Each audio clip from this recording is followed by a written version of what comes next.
All right. Awesome. We are live. Welcome, everyone. Naoto's Nerdy Power Hour. First live show in 2022. Welcome. This is the monthly live show about the little bit nerdy thing about sharpening Japanese knives. My name is Naoto. I will be a host, and I'll be showing you a different little technique of how to sharpen today a Santoku knife. And I have a Nathan sitting across from me, looking at all the comments on the YouTube and the Facebook. And so if you have any comments, questions, whatever, just put that on the comment section there. Nathan, you want to say something? Yeah. Hi. Hello. This is also our first video in the new YouTube studio that we just finished building. Oh, yeah. We had a video that came out yesterday in this that was shot in this space. But yeah, we got our beautiful new space in our office. So keep your eyes peeled on the channel for lots of great new videos this year, both live and of the regular variety. Yes. Yeah. Yes. Some exciting plans to reveal. I guess we are planning on doing the interview. Ikeda-san, of the Amri Hamono, he's been working with the Amri-san for a very long time. And last year, 2021, in January, he basically started not his own, but he is officially the 5th generation of Amri Hamono. And a year passed, and we'll like to hear from him what's the bright future he's hoping for. Yeah, and how his first year at the helm has been, and all that cool stuff. Absolutely. I'm pretty excited for that. Other stuff coming up real quick before we get into the meat and potatoes of this video. We do, as I mentioned, have a new video out with Mr. Naoto there in this space, talking about his top 7 knives for 2022. I got it right this time. I keep saying 2021. Yeah. but yeah, his kind of favorite picks going forward into the year. Some makers are really excited to be working with. Mm-hmm. Obviously, we'll have lots of new stuff coming in later in the year, but those are kind of his tops for the start of the year.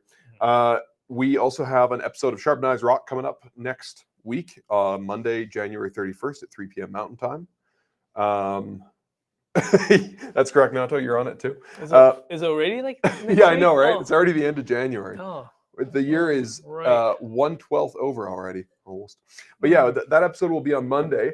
We are giving away 3 Haryuki Zanpa knives, and so we'll have a very exciting announcement about that on the video. We're giving away the knives, but the details of how the contest is going to work will be announced on Monday. So make sure you tune into that live video or catch it after it goes live. Oh yeah, that's one of the knives we're giving away. One of the knives. Haryuki Zanpa Petty.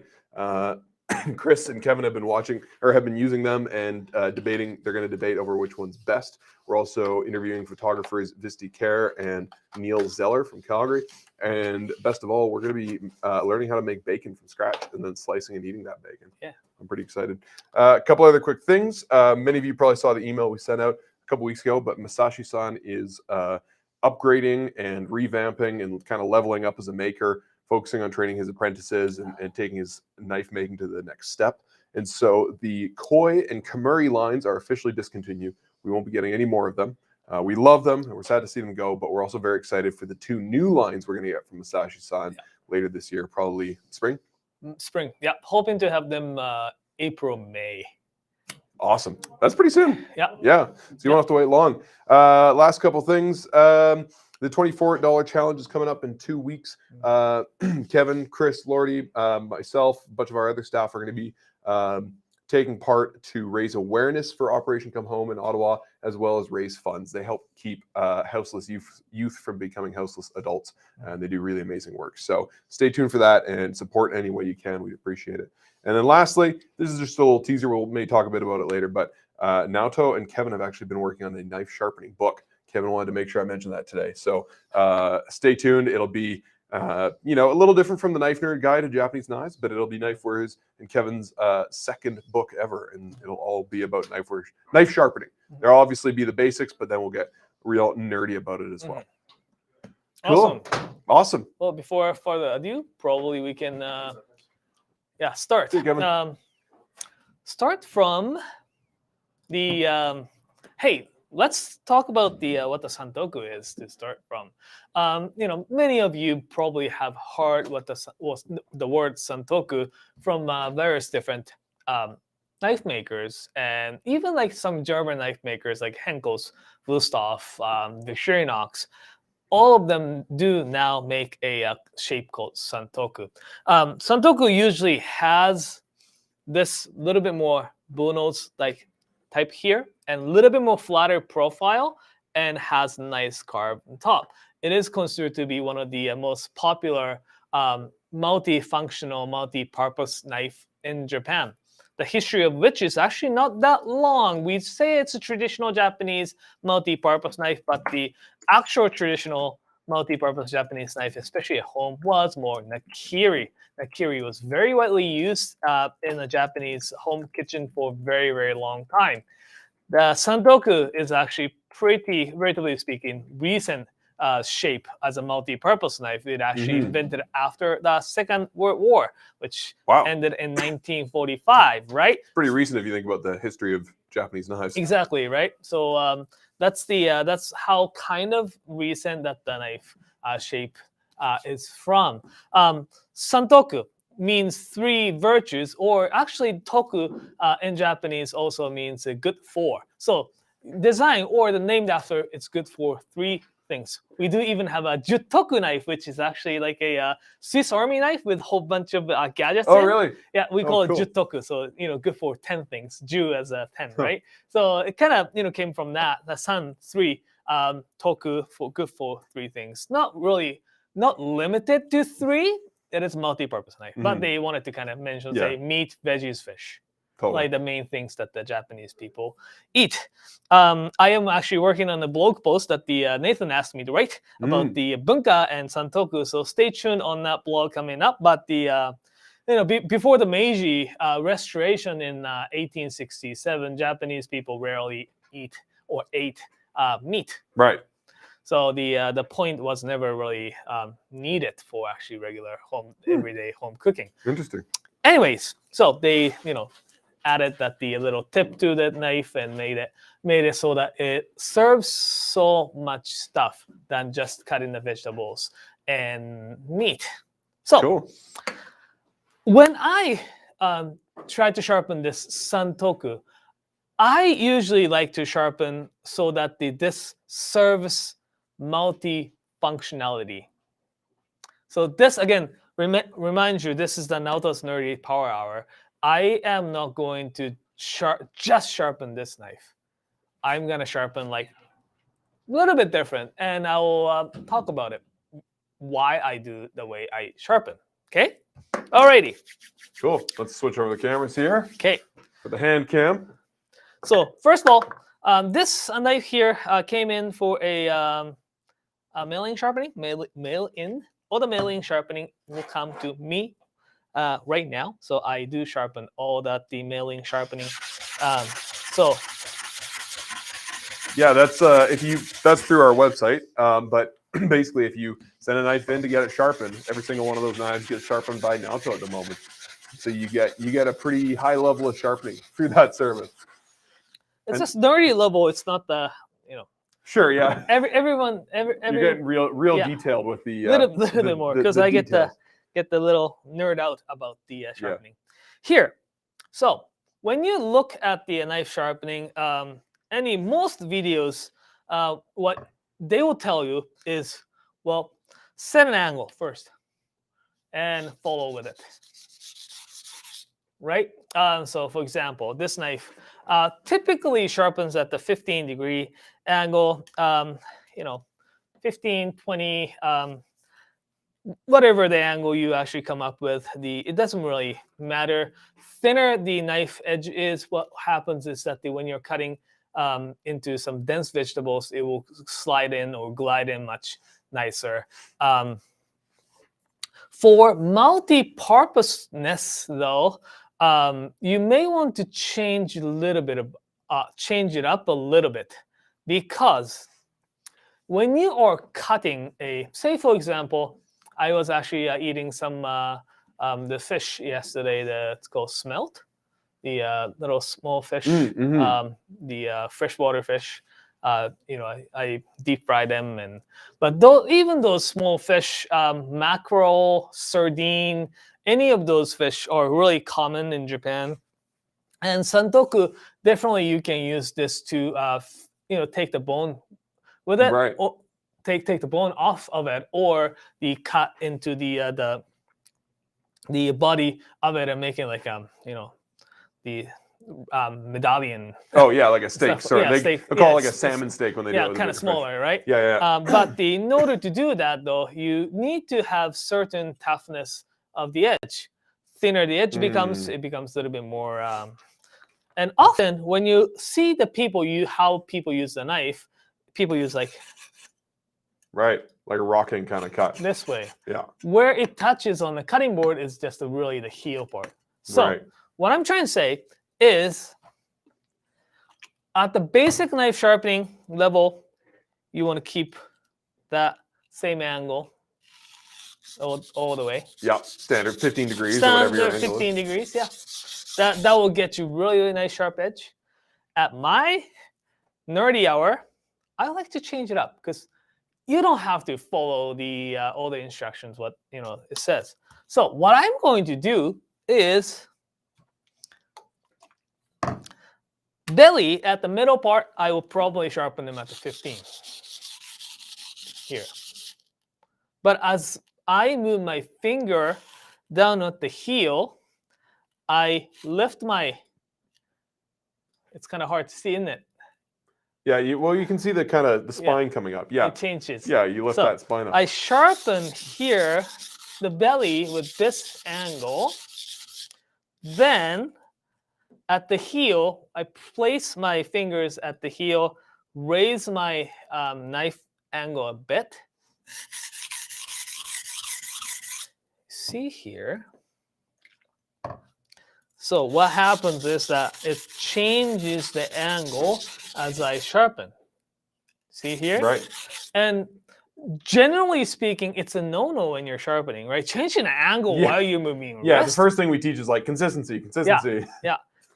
Lock your wrist, right? Yeah. But I think it serves more when you change the angle a little bit. So the blade road that we talk about, the blade road, basically where it sharpens, it kind of start to shine here. It's narrow and widens a little bit. Right. Because the knife's close to this stone. Yeah. And a tip, when you think of how you use your tip.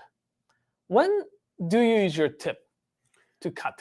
When I'm like taking broccoli florets off of the body, taking the core out of a pepper. Yeah. And eyes of potatoes. Yeah, eyes of potatoes.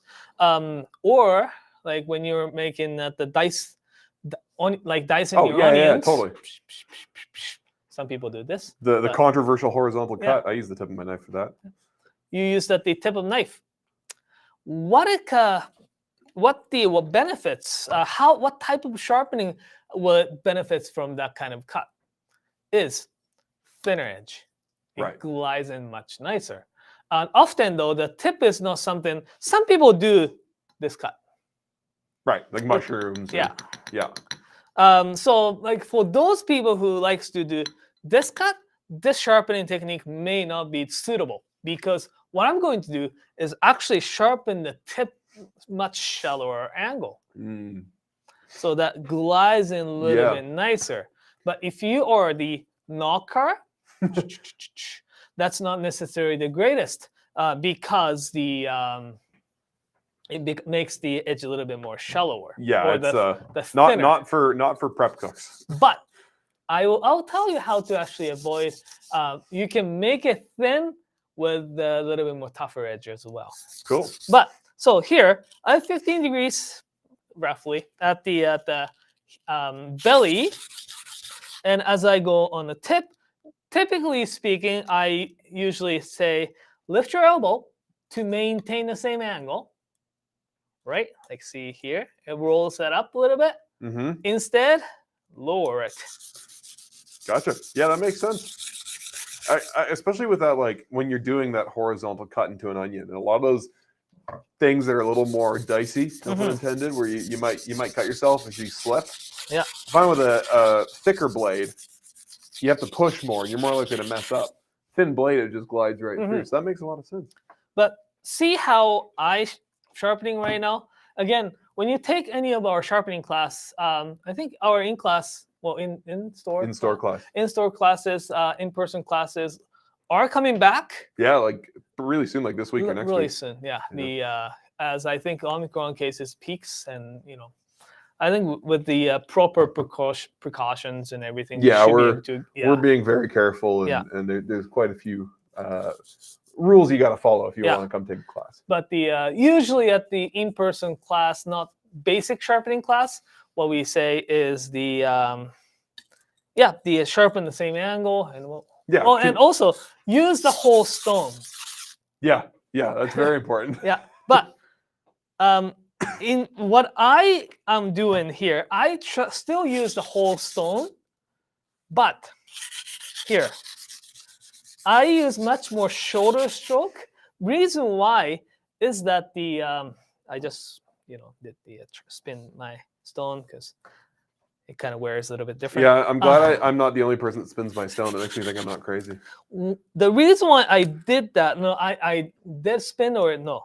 Reason why I do a little bit of shorter stroke is because I'm working different sections at different angles. Right. So a little more control. Yeah. Make sure that the part that I want to sharpen is the stays the same angle, but I try to use whole stone by moving from like one place to another. Yeah, it makes sense because I find it really hard, especially when you're learning, to do those big long strokes and keep a consistent angle and not roll the knife. Even if you got long arms, it's still very tricky. And you started off on that looks like a Knifewear 220 stone. Knifewear 220 stone. Yeah. The importance of the 220 grit or the core stone, especially when you're basically this is more reprofiling work than the just basic sharpening. Right. This knife was sent for the milling sharpening, so it was quite dull. It needed quite a bit of work. So I usually start off from the 220 grit stone to make sure I will shape them to the point where I want before moving on to the next stone. The only one downside to this 220 stone is that the sometimes the grain of it is too coarse that actually can scratch up on the blade a little bit above. So if you want to avoid that, use something like a 400 Stone Professional or the Sharpen Glass 500. Sharpen Glass 500 takes a little bit longer to sharpen or grind the steel off compared to 220 grit, but it still does the grade. And this is you're stepping up from the 500 before you go up to 1,000. Yeah. Gotcha. But you could do, I mean, I find that 220 leaves some pretty deep scratches, so it makes sense. But any questions? We do have a few questions / comments, etc. Yeah. Matthew P. Earlier on just said, "I have a question." So Matthew, if you're still listening, pop your question in the comments, and we will pop it up on screen and answer it. Lots of folks just said hi and Happy New Year, all the regular folks. So thank you, everybody, and welcome back. Thanks for tuning in. E30 Birdie says, welcome to the new year, guys. Thank God you can get my knife fix again. And also needs a copy of that sharpening book over in Europe. Sven says, it's great to see you finally got a proper table. The wonky one you guys sometimes use made me anxious. I think it made me anxious. I think it just made Naoto stressed out. But we've upgraded our setup. As you can see, we got this beautiful set where we're shooting our YouTube videos now. And we'll be doing some live videos here as well. And yeah, we got a proper table for sure. We were in a temporary setup after our office moved, but yeah, we got the real thing now. We're building Naoto a workshop where he'll film his sharpening videos and all that sort of thing as well. So you'll get to see that. I'm sure Well, next month, probably. Next month, yeah. Yeah. JS says, "Hey, I sharpened the tip thinner as well," which is awesome. That makes a lot of sense. Yeah. And then Ayush Anirban, sorry if I mispronounced your name, but says, "Who was Naoto's mentor?" I think I heard it in the video, but I forgot the name. There's a few answers to that, isn't there? Yeah, the for like the first person who taught me how to sharpen is actually Kevin Kent, the founder of Knifewear, and a lot of them are self-taught, and we get lots of friends and Japanese knife sharpener / a blacksmith friends there as well. Like Shibata-san is pretty frequent to the Knifewear. Like he's come to our store or Canada like 5 times probably. Yeah. Over the last 10 years. Yeah, at least 2 or 3 times at least since I've been here. Yeah.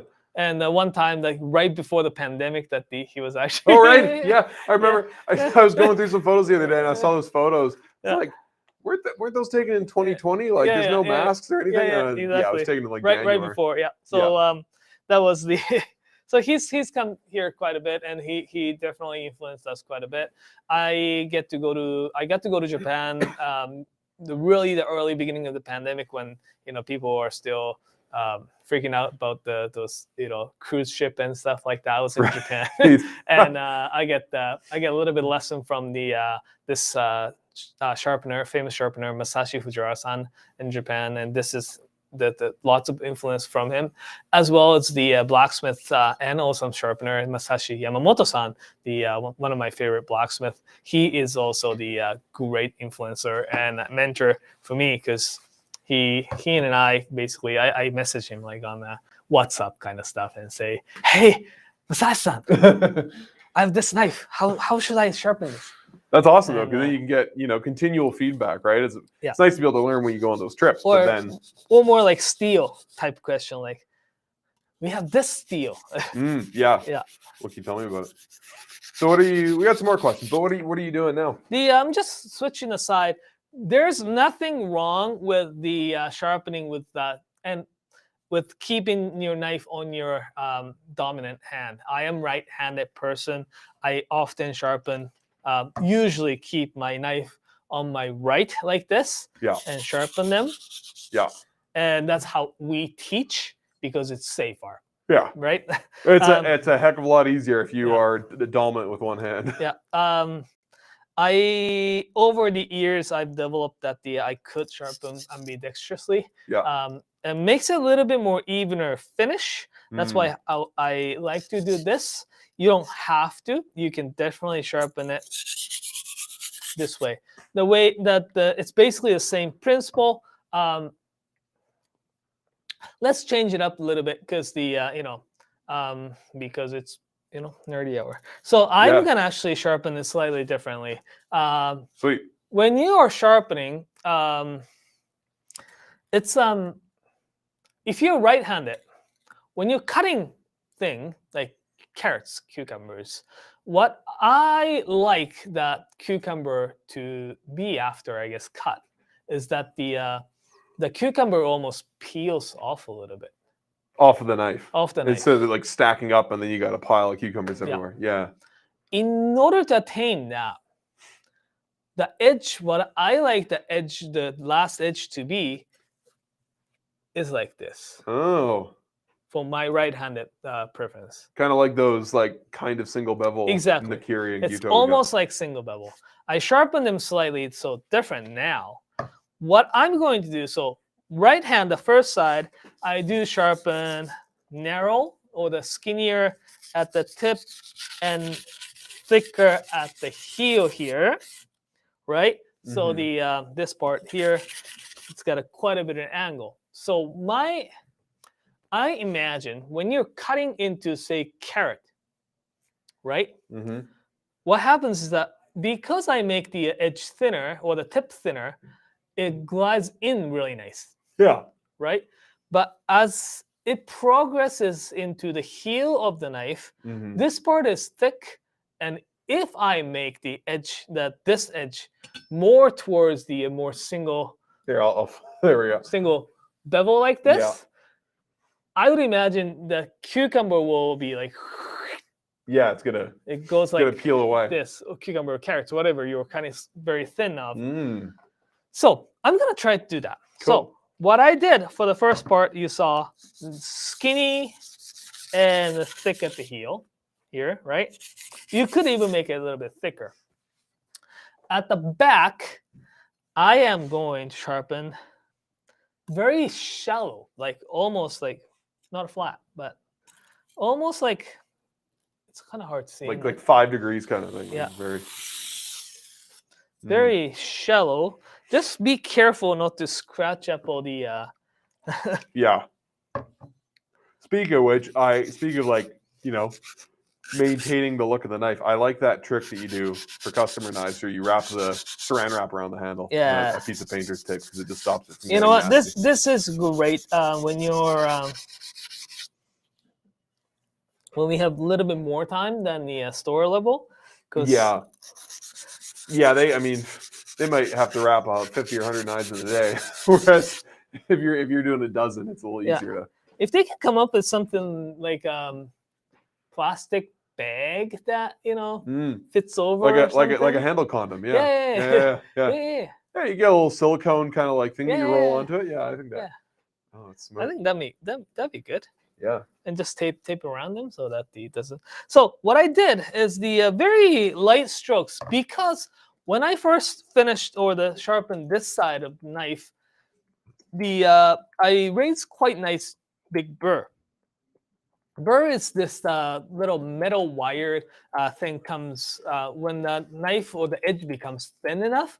The one part of the steel starting to like overhangs on the other, and overhang you can feel them with your fingers like this way. And I basically did very lightly, very shallow angle, like, and lightly down the other side. Take the burr off. Cool. So right now the edge, the burr is gone. Edge feels like almost like single bevel. One thing you have to be careful though is the sharpening this way for the longer period of time. You want to make sure, especially when you have the knife that's semi, or we call it or 3-layer clad steel. Make sure you always expose the core steel. Core steel is that the part that becomes an edge. The outer layer of steel. The layer of the steel won't become the edge. It's just really not hard enough, right? Yeah, you'll find your knife dulls very quickly, even though it is a sharp knife. Hard knife, it should. So, as I said, it is multifunctional knife, but I am making a little bit more specialized, kind of like it's not specialized. It's still super multi-purpose. And unlike a more traditional single bevel knives, because these knives are quite thin. When you're single bevel knives, for those of you who don't really know, single bevel knives are made with the flat or actually caved in back, flat part, and the beveled like this. The spine of which is actually quite thick, usually the about 3 to 4 millimeters thick on the spine. That makes, when you're again trying to cut the carrots, carrots, cucumbers in thin slices, it's going to work fantastic. It almost has this peeling effect, right? But when you're trying to cut the little bit more thicker piece of the carrot, like say trying to cut the carrot sticks, that will make it a little bit more difficult because of the thickness of the spine. It will have more of the wedge feel, like when you're trying to cut the axe, cut the wood with the axe, right? Because it's thicker and it's just it gets like a little bit more wedged out. Cool. So that's the rationale behind it. Yeah, but by sharpening the Santoku like almost like a single bevel, what it makes is that they make it more like whatchamacallit, they make it more like it's thin enough so that it doesn't actually wedge. Gotcha. Sorry, that's how Yeah, no, that makes sense. See, over the Christmas holidays, staying at home because of the pandemic and everything, Yeah. my wife and I just done the super traditional Japanese, not Christmas, but New Year's, which Oh, yeah, is I saw that. basically you stay, like eat stuff, but basically watch Japanese comedy TV for like 3 days straight, Sweet. um, Sounds awesome. which kind of made you forget how to speak in English. Yeah. Like, did you watch Bats again? What's that? Did you watch Bats again? It finished. Like Oh, right, they stopped making it, didn't yeah, they? they didn't make Yeah. it this year. If anybody out there needs some quality entertainment while they're stuck at home, or just in general, look up the Japanese game/comedy show Bats Game. It's incredible. You got to find it with subtitles. Oh, but it's- there's actually the English version called the Silent Library. It's very Right. similar. Yeah. Well, that's one of the parts. Yeah, It's cool. Silent Yeah, that Library. one's pretty good. Yeah. Naoto does post some of the delicious food he makes, like for example the food he ate on New Year's, on his Instagram page, as well as a bunch of sharpening and repair stuff. So if you need more Naoto nerding out in your life, I just put his Instagram handle up on the screen there. We got a few questions. Yes. Before you get too far into the next step. Yep. So when you were doing that kind of differential sharpening on either Mhm. side, Ben Sheps asked if this was a 70-30 bevel. So here, that's a good question, because if you pay close attention to what I did, I sharpened the tip part much shallower than the heel. Yeah, right. So heel is like 80-20, Right. but the tip is almost like a 60-40. Right. Yeah. So it's And then the belly would be a little closer to like 70-30. exactly. Yeah, I exactly. was kind of thinking that. Grant said when you were doing that kind of sharpening, you preempted what he was going to ask. He just said, "Thank you, Naoto. You were answering the question I was going to ask." Yes. And then Mr. Rat Finkster said that bevel sharpening is similar to the Misono UX10 grind, apparently. The very well, Misono traditionally, lots of Sakai guys as well. Misono is from Seki, but Sakai guys like to sharpen at the this way as well. Right on. Oh, and Craig from Craig's Kitchen Rocks says, "I love seeing the food Naoto cooks on his Instagram." Craig, I love seeing the food you cook on your Instagram. Yeah, I know. his food looks just amazing. I tried your smoked Halifax donair. It's very good. Went over very well at home. And you've given me some amazing tips for brisket, which I appreciate.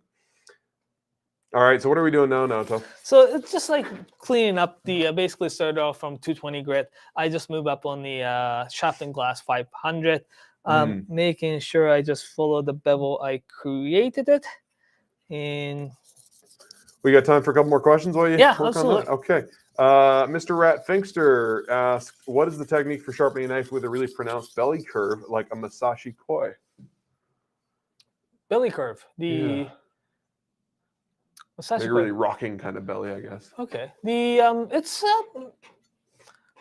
not much. Like if you are new to the sharpening, I would like this is a little bit more like super nerdy type of sharp technique. If you're new to sharpening, how we teach is actually to lock your wrist at the same angle. And when you could do that, you should be able to follow the rock angle. Say when you're trying to sharpen at the tip of the knife, which has a little bit more rocker, set the angle where you want to sharpen. Like set the angle to the angle, the degree that you want to sharpen at. And what I would usually do, I guess you can see in my finger. Yeah. I press where I want to sharpen. Like say, right now there is a little space on the tip part, right? And when I press that part down, that will not automatically, but use this part, the last part that is touching on the stone, as a pivot point, and press it down so that it automatically like rocks it upwards. And that is the same basically angle as you're sharpening right here. Right. Then move back and forth. So that's the easiest way to get that the curved part of the knife, I guess. I do a little bit. I'm doing it opposite today. Since you're working on the Sharpen glass, I'll pop this question in now. Ben, our buddy Ben Sheps asked regarding these Sharpen glass stones, is there another recommended flattening stone or plate to use with them rather than that really expensive Sharpen diamond plate? We did have the Sharpen diamond plate called Kubo once as an example. It didn't last that long, as long as we wanted them to last. Drama. It's like $300 big piece of diamond plate that didn't last that long. It was a little bit more disappointment than the Yeah. We use the this Atoma diamond plate. It is awesome job. It is not the cheapest stuff, but it is still much less than the Sharpen Kubo. Right. And that's less than the other diamond plate we sell, right? Like that one's kind of the middle of the road. Yeah. And it works fantastic. I usually have them I usually have the both sides with the diamond plate. I started out from one side and keeps using it, and as it kind of gets a little bit less grainy, I put the other side more grainier, so that I start from the grainier side, the newer side, to grate the steel or the stone fat first, then flip and finish up to smooth it up a little bit. And Ben, I mean, if you have a standard drilling stone right now, that's plenty good enough. Yeah, that'll do the trick. All right, we still polishing up on that 500? Yeah, I'm just gonna remove the Burberry. I'm gonna get another question in here. Yeah. For what sort of tasks, this is from Sven, for what sort of tasks would you recommend using a Santoku instead of, for example, a 180 millimeter to 210 millimeter Gyuto? So 180 and Santokus are very. What I used to say is that it's very personal preference. The length is so marginally different. The Santoku usually comes with the the 165 millimeters to some of them make say 180 millimeter. Gyuto are a little bit, Gyuto is like 180 millimeters. It's like it's pretty much the same knife. Gyuto usually has a little bit more consistent curve to it. So the people who like to do more raw cutting, Gyuto may be better, but at the same time, the Gyuto 180 often loses its height. The Santoku usually has a little bit more the height here, so that gives you a little bit more knuckle clearance. So these two are pretty much the same kind of use. When it comes to 210, though, 210 definitely does have more versatility because it's a length, right? When you're trying to slice down the little bit more bigger piece of meat, or even you can carve the chicken or stuff like that with the longer gyuto. Longer the blade is, you don't have to do much sewing action as much as you do with the Santoku. So there's nothing a Santoku can do that a gyuto can't. I would say. A lot of it depends on the comfort of the person. Like. I think if I gave my mom a 210 gyuto, she wouldn't know what to do with it. Might be a little uncomfortable. Exactly. It's what we usually say is that if one person, like my wife, she never uses anything longer than 165. Yeah, mine neither. Yeah, right. And for those people, when they hold the knife that's longer than their comfort level, they won't use them. They'll be scared, and we understand. Yeah. People use the tool they're most comfortable with. And they don't have to. They don't have to adapt into the size that they. No. Yeah. I have both, and I also depends on what I'm making and the time of day. If I'm just making like a salad, or I'm making lunch and breakfast in the morning, and I got to get out the door, no way I'm taking a gyuto off the wall. I'm just gonna grab small little Santoku, especially something stainless steel. Whip together lunch, probably leave it on the cutting board, and get to work. Absolutely. That's it. That's it. So it really depends on your preference and Cool. If you're not comfortable, we do although emphasize on the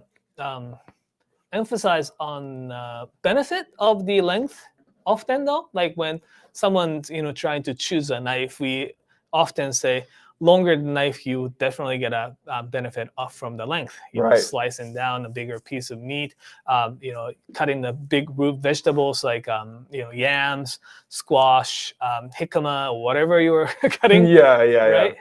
Yeah, if you got to cut a watermelon, Santoku is probably not the knife for the job. It's not the best for, right? You can still do it. So we do emphasize on it. So we do try to sway people just using the small paring knife for everything. Yeah. We try to kind of sway into more, hey, you probably could do more with this Ko Santoku or Ko Bunka if Yeah, they're not, totally. if they're not Kamagata. comfortable. Yeah, exactly. If Yeah. they're not comfortable with the length, right? Paul Ferlata said 165 millimeter. What is that? A knife for ants?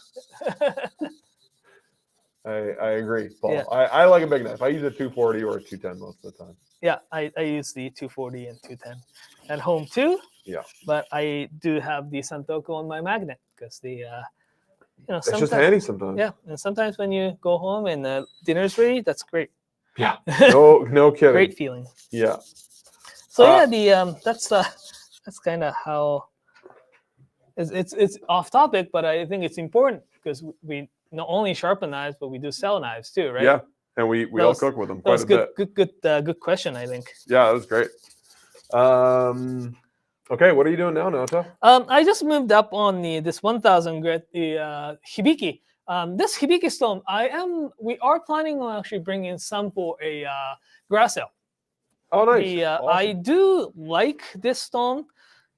This Hibiki stone is manufactured by Naniwa, and the idea behind this particular line of stone is that they are so-called vitrified. It's the ceramic stone, but they bake it really, really hard.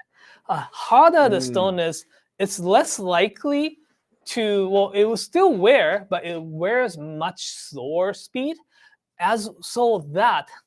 What that means is that this stone, once it's flat, once it's been chewed, it's really, it becomes a good checking stone.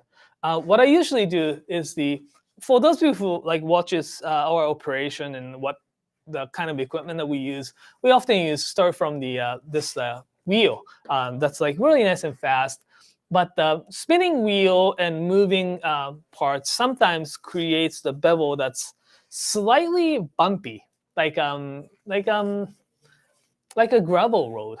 Right? So this stone, I actually use this stone after those machines to make sure that bevel that I created on that machine becomes very even. Right. If there's like any low spots, that will kind of tell you, and it just so it's a good reference tool. Yeah. Then. But you do use it obviously for sharpening as well, as you're doing now. Cool. And this stone, we're bringing 1,000, 6,000, and 3,000 and 6,000 stone for hopefully time for the garage sale, April. Nice. May. It's May. Yeah.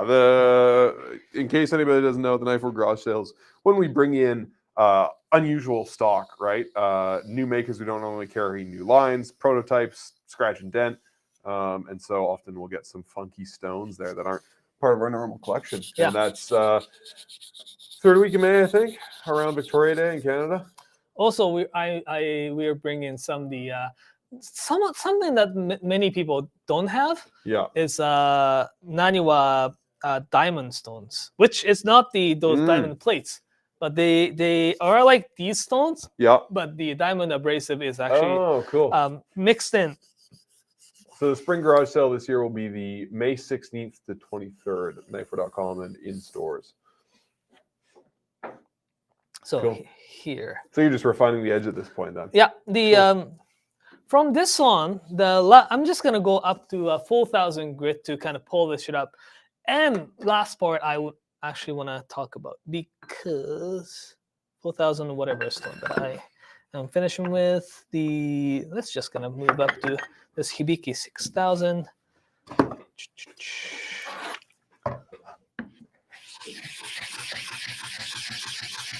Always to your stones. JS is a good question. Yeah. I like this. Who is the donkey that started the mistaking of saying Gyoto instead of Gyuto? It's odd because people don't make that mistake with Wagyu. Right. Well, JS, Cool. I was fortunate enough to take some Japanese in high school, and if you didn't know, Naoto's from Japan. So I can pronounce Japanese okay, and Naoto can pronounce it very well. But a lot of folks, even some of our staff, when they start out, really mix up the syllables in Japanese, and they'll say Santoku Yeah. is a very common one. I don't know what else. Gaito, Yeah. Gyuto, yeah. Or Santoku. I haven't heard that one. Oh, really? That's awesome. Yeah. Or just the pronunciation of the specific letters too. Like I hear Gayuto a lot. Yeah. Yeah. Yeah. But yeah, if you didn't know, it's Gyu. Gyuto. Yeah. To means sword, right? Yeah. Wagyu is like pretty easy. Remember, wa is the often used it for Japanese Right. because we have a wa handle. Right. Right. Wa handle. Right. Yeah, because the Gyu and Wagyu and Gyuto are the same. Yeah, here it's the same word. Yeah. Yeah. Oh, interesting. I don't know why I never realized that. Well, there you go. Wa Japanese handle, lesson. Japanese handle. Yeah. A lot of people. I went to culinary school, and a lot of chefs would misplace the Y in Wagyu. They would move it over next to the A and call it Wagyu. Wagyu. And I've heard Wagyu a lot. Wagyu. So that's the 4,000 you're working on, hey? This is 6,000. That's 6,000. Yeah. And which 6,000 is that? This is a Hibiki 6,000. I forgot to grab Knifewear 4,000, so I'm just using the ones that can be actually kept in the water. Yeah, right. Right. Yeah, because you have a dozen or more stones that just live in water all the time, and then your dry stones. So it's still the same thing.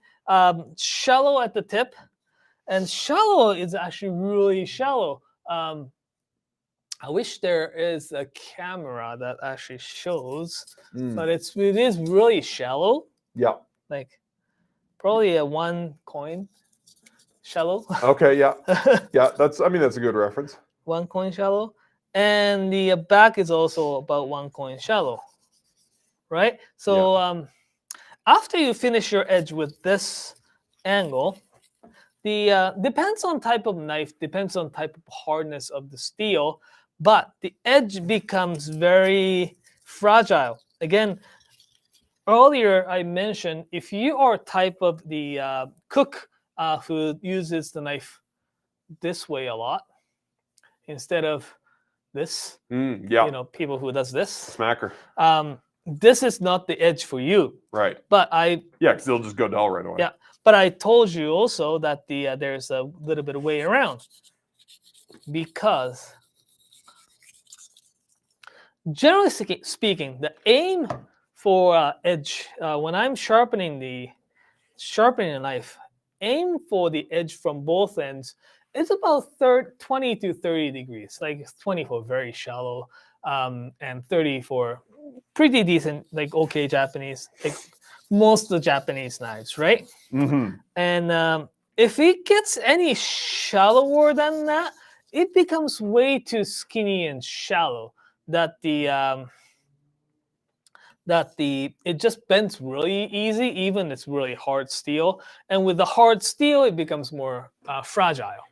That's why lots of knife makers, especially in the Sakai region, what they do from this point is they put the very small micro bevel. Like a micro bevel? Micro bevel. So this here, I don't know if you can see it. Like it's nice and shiny here at the edge here. Yeah. This is good. Like this now is polished and sharpened at 6,000 grit. So it now with the little stropping.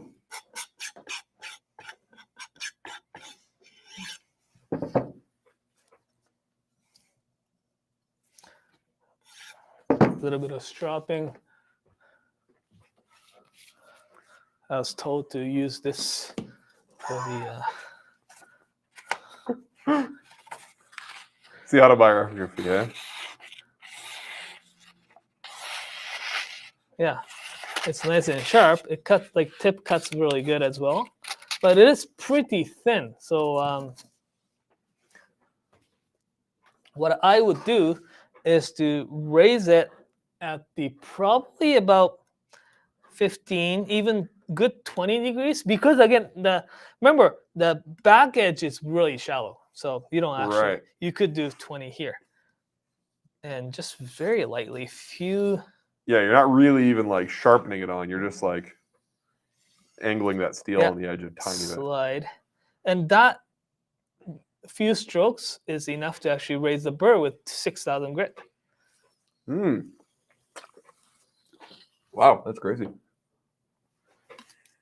And just remove the burr. I think the nerds call that apexing. Ah, yeah. Isn't that Apex, the online game? No? Is it?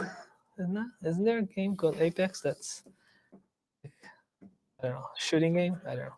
Oh yeah, look at that. Oh yeah, I've heard of this. Apex Legends. There we go. Yeah. Naoto, you are an Apex legend.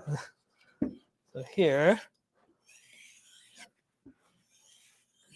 So by doing that, that will create very tiny micro bevel at the edge, at the tip here, Yeah. but doesn't really affect how it cuts. Interesting. It just gives it a tiny bit more strength. Yeah, right? exactly, right? Interesting. The back end, you could make it a little bit more like it depends on what you like. Here I made it really shallow at the tip here and made it a little thick here. This knife is thin, pretty thin, so that when you're cutting the carrots, I'm not quite sure if it does much of the peeling, but see if it does. I know there's a carrot in. Sky, can you check the fridge for us? See if we got any veggies left over from I last think week. there's like carrot. Because we got a cutting board now that we have a studio, and we Yeah. shot some videos on the weekend, so I think we might have a few veggies left here. While Sky's looking for those, we got a few questions. Yes. Fighting Usyk has a great one. Naoto, what is your most used home knife, and how much have you modified it from the original? You know what? My most used knife is the Kuroshu 210, and I nice. haven't. Yeah, you probably didn't change that at all. That one is my. Because Musashi-san sharpens like that. Yeah. He bevels the tip part much shallower. He does that anyway, so I just keep that knife like that. My wife uses Fujiwara Nashiji quite a bit, and that I sharpened quite a few times, and it made it a little bit thicker. Some root veggies. We only have this and beer. I know Mike had a carrot. Oh, he did? Okay, Yeah. great. Mike, can I use carrots? Yeah, I don't think we can test the knives on beer. Sorry, not a carrot. Sorry, the cucumbers. Cucumbers? Yeah, in that black bag. Yeah, the cucumbers. Yes, I knew All he right. did. Sorry, cucumbers. Yeah, thanks for I hanging in was there, thinking carrots, and I was thinking cucumbers and saying carrots. All carrots and cucumbers over there. Anyways, so that the Fujiwara Nashiji, I did a little modification of the little thinner at the tip and stuff like And that. that's when you use at home a fair bit. huh? Yeah, it's good size and everything. Cool. Let's get you a cutting board. You want to get that stone out of there, and we'll. Oh, here's a big boy from Larch. There you go. Oh. See how it cuts. All right, let's get the Hopefully. close-up camera going. So the idea was to cut the tip is thin. So when you're cutting into it, it glides in, right? See if it even has a little bit that here. Oh, it's too thin. Oh, not so much. The idea is to Oh, yeah, I can see that peeling away little a little bit, bit. Yeah. but not so much. What if you do? Can you do a few slices in a row? We can kind of see how they. Like this here, you can see how it starts to peel. Yeah. Well, at the end of the day, you're needs working a- with a pretty thin knife too, Yeah. so it's not going to have as dramatic as an effect. I mean, not the two in a row. It doesn't make. Yeah. Hopefully, I'm still like trying to figure that out, the angle. Like some angles are great. Like this angle is great. It peels.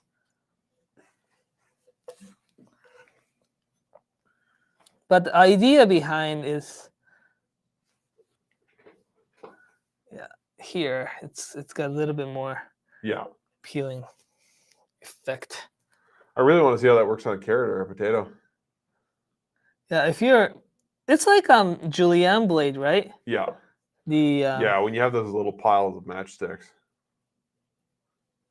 I think the angle as well. So you have to kind of adjust. But the knife that, if someone's looking, like we do have some guests or the customer comes in and looking for a knife that doesn't do any of that, like the sticking on the blade. Yeah, Do you have a knife that the food never sticks on the blade? If you think about that, the knife that wouldn't do, or the blade that won't do, is going to be an axe, yeah, yeah. Something very fat, because it just has the effect. like a splitting axe. Yeah, and you will need something that thin enough to be able to cut into it without breaking it, without, I guess, wedging it. Yeah, So there's a fine line, and I have been working. There is some people do the very good job making that. Yeah, see, like here. That's how Ooh. I like to. And I think there's a bit of a technique as well, like how you cut it. Yeah, So there's always pros and cons, and also this sharpening this way will make this edge a slightly more right-handed bevel. What that means is that if you're not careful trying to cut the little thicker slice out of the cucumbers, especially you feel the more of the denser vegetables like carrots, is that when you're trying to cut straight, this type of bevel will actually gives the little bit more right-handed edge. So like, I don't know if you can definitely feel, like I felt them. It pulls towards your left if you're trying to cut a little thicker piece out of that. yeah, right. So so just be careful. If you like the Japanese technique of peeling, this edge is actually pretty good. Because it's single, almost like single beveled. This Right, like katsuramuki is it yeah, called? makes it a little bit more easier. But I was using the Nakiri the other day. I think the Nathan, did you check out the video that I shared with you? Oh no, I haven't checked that out yet. But folks will be able to see it on Monday Yeah, on Sharpen Knives Rock. yeah. Check out 3 our p.m. the monthly TV show called Sharp Knives Rock, where we are going to give away this knife. Zampa, Nakiri, Gyuto, and Petty. Yeah, we're giving away 3 different knives to 3 different people. The show is live on Monday the 31st at 3 p.m. Mountain Time, Knifewear YouTube, and we will announce the details of the contest on the show. Yes. So stay tuned. But each one of us took the one knife home and cooked it with it for a week. Yeah, you guys are going to show down and argue which knife is best. So we got some more questions here. Yes. Spoon Monkey tuned in earlier, had to take off, but said hi. Naoto and Nathan, just asking a few questions now, so I can watch back in full later. Well, thanks for tuning in after the fact. First one, Naoto, can I ask if you know if there has been a change to the Nanoa Professional 400? The one I bought a few years ago lasted over a year. The one I replaced it with didn't last as long. It was gone pretty quickly. I think it's just really the batch or the mix. They haven't done much change as far as I could tell. When they change it from the whatchamacallit, the So Sarah? Chaucera to the professional series, what they told us is that they changed the formula, but in fact they hadn't changed the formula, but they changed a little bit so that the it works with the thinner, Like thinner. they didn't have to make the thinner stone. as stone, thick. Yeah, that makes sense. And also, can you cover the Japanese? I see. Can you also cover how Japanese knives get sharper and stay sharper longer for people? I've seen a lot of people assume it doesn't need regular upkeep like honing and stropping, if ever. The Japanese knives will definitely keep its edge longer because of the type of steel they use, right? They use much harder steel, and also called for the nerdy term, high wear resistant steel, so it Right. doesn't wear out as fast.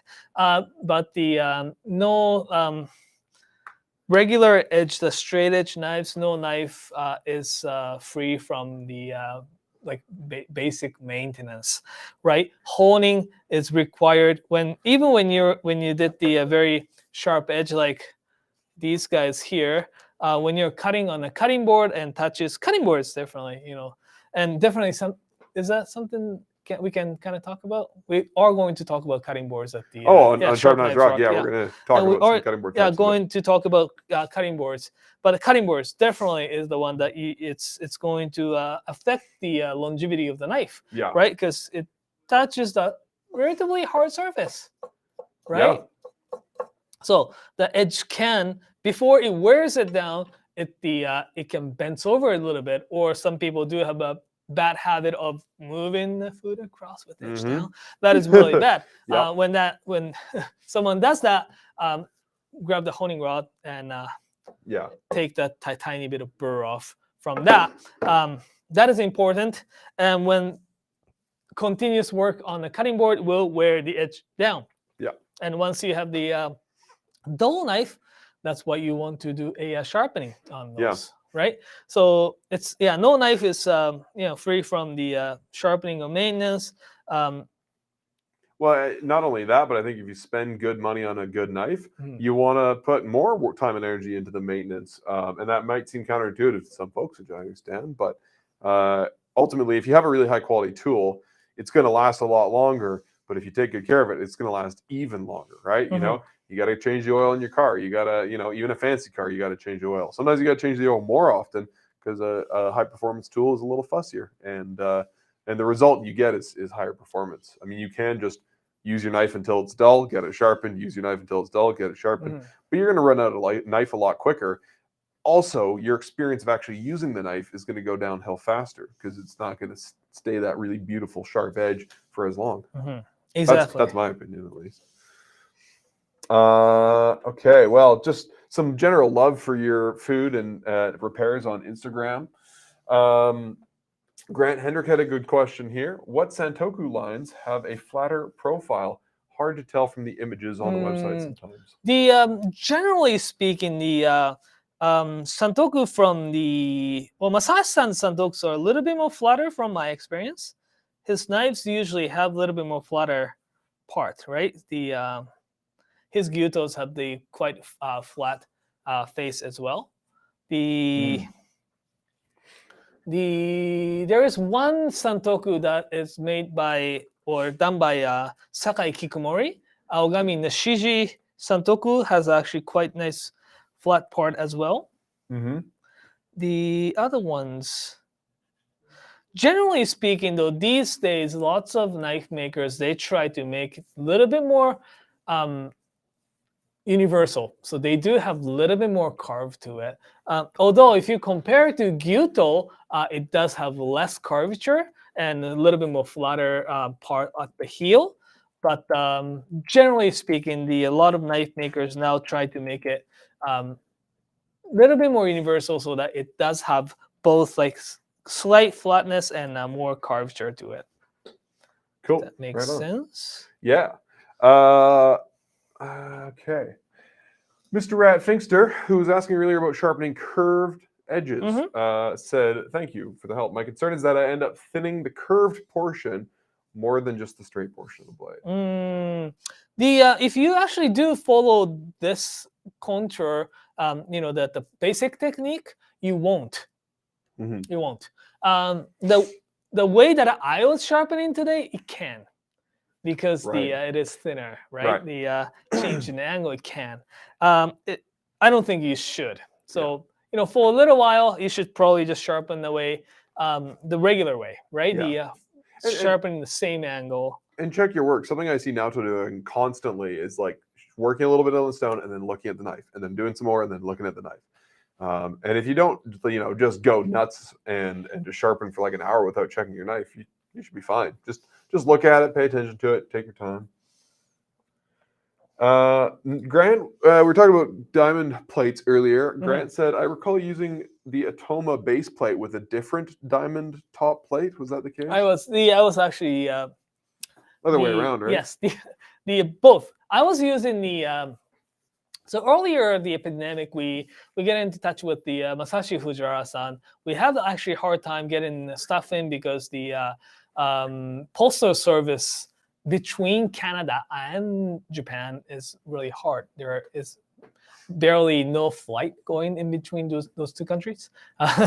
So they're not accepting much shipment, and he doesn't want to send it with other carrier. So anyways. So he's got this plate with the diamond.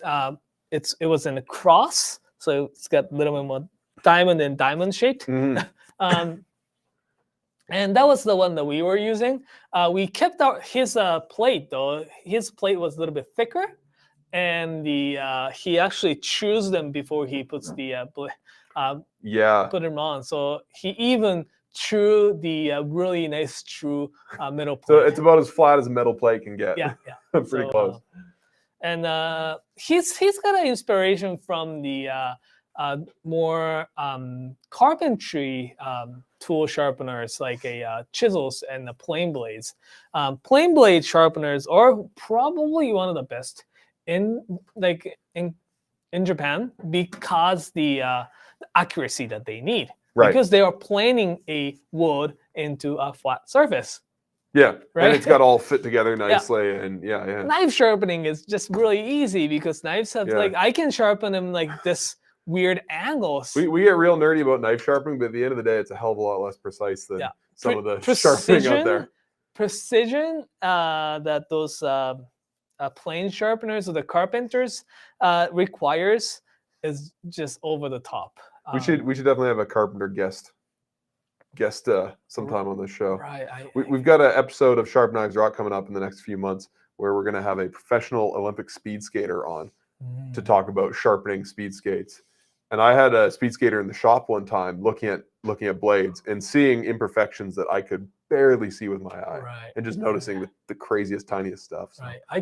I may know one or two people Japanese carpenter who's trained in Japan. So cool. We'll have to have a special edition. It's actually not a bad idea. It'd be very interesting. Yeah. If people want to nerd out, that's the place to do it. Yeah. Bob Dobalina, I think that's Mr. Bob Dobalina, actually says, sorry, I'm late, teacher. I was trying to find a natural stone for my knives with a beautiful polish after they've been done up to a snow white in synthetics. My brain hurts. Any suggestions? If you're trying to get a nice polish, probably depends on the kind of polish, but if you finish on that white, the snow white, here's the basic difference between synthetic polish to a natural stone polish. Synthetic polish is will give you the really nice mirror type of the finish, because the synthetic stones often they have the very even size grains. Right, so when you polish them, light comes in and reflects back on the one direction only. That will give you really nice mirror polish. Right. Where natural stones, those polish agent, often it's a silica.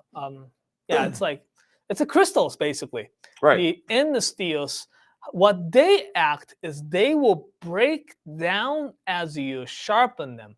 So the mud is very important, but also when they break down into the various different sizes.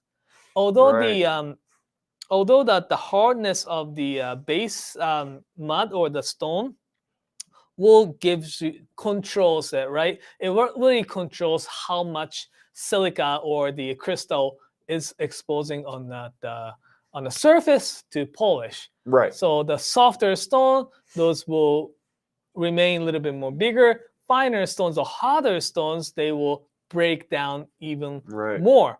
But what I'm trying to get is that the those natural stone abrasives, because they are uneven, when the light comes onto the blade, it reflects back in random positioning. Thus, it doesn't get mirror polish. Because you don't get perfect reflection. You Exactly. get like refraction. It's not like the perfect, not Yeah. the perfect reflection. So it kind of, so that's the, bringing some physics into the knife sharpening.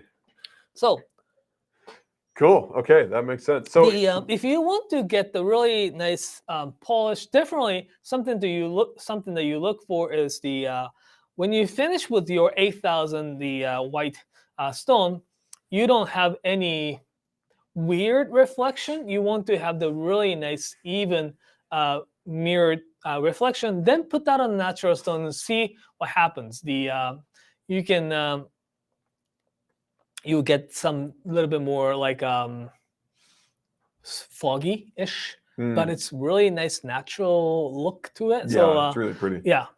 Okay, cool. All right. Carrying on with the questions. We had a lot of great questions today, so thank you for everybody. Yeah. Sven said one of the ways I use a Santoku instead of a Gyuto is for penetrating power. I feel I can be a bit more aggressive with the tip of my Santoku when cutting things like pumpkin. A little more steel right behind that tip, I think. Probably a little less, a bit less fragile. Would you agree or disagree? It's really depends on who makes it, how it's been made, how it's sharpened as well. I think it is kind of true because usually not so much with this particular Santoku with the a little shallower, skinnier point. More traditional Santokus have that bigger bonos, right? So that means it has a little bit more steel behind right here. So that probably is true. The my go-to knife for pumpkin is this 270 millimeter Gyuto that's super thin. So when you're cutting into it, you don't even feel anything; it just glides in. Cool. One thing you have to be careful again is that those seeds.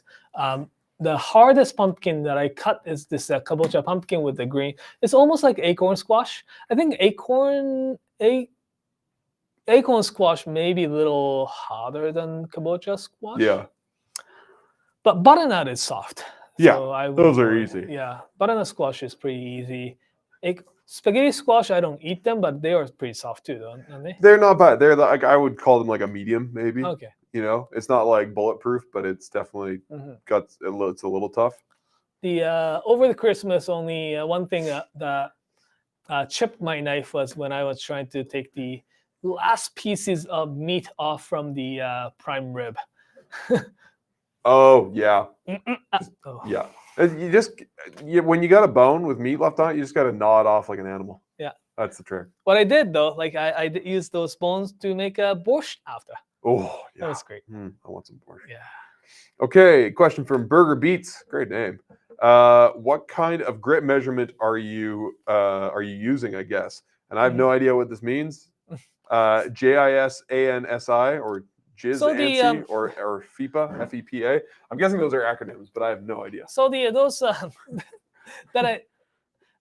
Japanese use this grit system by inch and how many mesh they are, right? The some knife makers use the mesh and micron like this. Yeah. No, the stone maker. So the micron is actual size of the grain and equivalent mesh to it. So inch by inch, 2.54 centimeter by 2.54 centimeter square inch, and they just make the mesh, and you know how many mesh there are, and that's how they usually do. But again, as I said, some knife stone makers like Sharpen, they glass series, they use the grain size. So if you want to refer to the grain size, they do have the equivalent sizes. Okay, cool. That's handy to know. Young Erlang says, "Hi Naoto, can you show us how to sharpen a Western style boning or fillet knife on whetstones?" I'm guessing they probably mean a flexible one. The curved tip and heel are my nightmare. Yeah, we could definitely do that. Yeah, we should. Maybe we can do a general butchery sharpening video Yeah. and kind of cover a few different, Onasuki, flexible boning, and cleaver. Absolutely. We should do that. Grant says, "Does the type of steel affect the angle you sharpen?" It doesn't affect it, though. As I said, if it's really hard and it is more fragile blade, I will make sure there is a like stronger koba or the micro bevel so that it doesn't chip as easy. That's kind of balancing factor that I always consider. And also the usage, like when you look at the knife that comes in for sharpening, and when I see the knife's been treated a little bit more poorly, or see the chips on a certain parts of the blade, I would make sure that I sharpen them in a way that it won't, hopefully won't happen, but it's not always the case, because especially the mailing sharpenings, I don't get to speak to that particular customer all the time. But that's the kind of determination and angle that I usually take the consideration in. Right. Yeah. Okay, cool. Oh, hey, Fighting USEC, always the knowledgeable, helpful guy. Just popped in here to save me. JIS is Japanese measurement, ANSI is North American measurement, and FEPA is European measurement. Oh. I probably could have figured that out if I felt like Googling. Thank you. Grant Hendrick also asks, "How does beer improve knife sharpening?" Oh, greatly. Naoto actually only uses beer on his stones. There's no water involved. But that's beer in a Star Trek movie. it gives you confidence. yeah, you're very confident in your abilities. So, and it makes it very fun too. Yeah. Philip Ortman is asking, "How would you sharpen a harvest knife where the cutting edge has a dramatic curve up the tip of the knife?" Hand sharpening? It's very similar. We can definitely cover the carved edge in next episode or something. Yeah. Because there is like the edge that like more traditional, I think Western leather knife that's got a really big curve. Yeah. I can't remember what it's called, but yeah. And we can definitely cover that. Yeah. Yeah. Because we sell those Japanese harvesting knives that have that Yeah. that curved blade sometimes. I do sharpen the circular saws sometimes. Oh, really? Yeah, like sometimes the we meat blade kind of Yeah, thing. yeah. We don't usually sharpen those, but a few of us say yes to those jobs, and yeah. Blank. I don't know if they had a question. Just said, "Sorry, I'm late. I just made my mini forge and just heat treated another knife." Blank has been messing around with some knife making some pretty cool stuff. If you want to see some of the stuff that some of our viewers make or just do, check out our Discord. There's a link in the bottom of the description. You can ask questions about knife sharpening. You can share your pictures of your knives, your sharpening, all that kind of stuff. I guess he may use the dismagnet technique to tell if it's the maybe. Yeah, if maybe. it's hardened or if it's changed from austenite to martensite. Yeah, right. Yeah. Curious to know. Martensinic, I think that's the word. Okay. Steel is a magnetic. Oh, okay. And the ferric steel doesn't have the magnetic. Oh. So some knife makers, people who don't have the great knowledge of colors of steel, those people do use the magnet. Good, like beginner test. See if that, Yeah. Or they do that like file test on some blades. I see that. Andrew Norris is asking, "Can I ask if there's a difference in sharpening between cheap versus expensive whetstones?" And I think we're actually going to do a proper YouTube video on this sometime soon. Yeah. Well, just to give you a little bit of quick note on expensive stones and inexpensive stones. The expensive stones do have more abrasive in it, so that it cuts steel a little bit faster. And usually it's a little bit hotter, so it lasts longer. Inexpensive stones are really soft usually, so that it wears faster, as well as doesn't have as much abrasive in it, and it sharpens them good. But because it's really soft, when you try to push the place where you actually want to sharpen, it can actually grate in, or it actually bites in. Yeah, And right. Gouge. scrape the little stone out. So I would usually avoid any really inexpensive stones. Like the $8 one at Canadian Tire. Mm, kinda. yeah. Yeah. But we have some cheap and cheerful. those Like, inexpensive ones were fine too. Like if you're gonna bring it to the fields and try to just touch up on the edge of the pocket knives, or well, especially if you're going to potentially lose it or drop it on a rock, or camping kind of the stuff. yeah, there's I like that kind of Inglewood axe stone. oh, It's yeah, got a couple of yeah. different grits, and it's like $30. Yeah. I grabbed one of those right away. Andrea was just saying my Santoku is the easiest to sharpen, being flat, and it's apparently a Takamura, which is super cool. It's super nice and thin. Yeah. Just a few more questions here. Let me get through these. Sorry, thanks for the patience, guys. Blank is apparently wandering around looking for a styrofoam cooler and dry ice for heat treating. That's called the Sub-Zero. Sub-Zero, yeah. And speaking of hardening, they've been mostly hardening by color. Working with SKD12, which needs to be around 1800 degrees, which is bright orange. Was that a Fahrenheit? 18? Yeah, it should be. Yes. Yes. Yeah, 1800 It's Celsius. usually 1,000. And they're American, so I imagine Okay, they're going it's for... I think it's 1,080. Yeah. Okay, just a few questions here left. Burger Beats is asking, is there a big difference between a Santoku and a bunka in terms of usage? Or is it mostly for aesthetics? That's a good question, and I'm writing the blog about it. Yeah. And Nathan's, I think, waiting on my. I don't need it tomorrow. Don't stress. But that's basically that's the tip of the knife, and that's the distinction, in fact, that we made, or not we, but a lot of North Americans made. Yeah. In Japan, bunka and santoku can be used interchangeably in some areas. Right.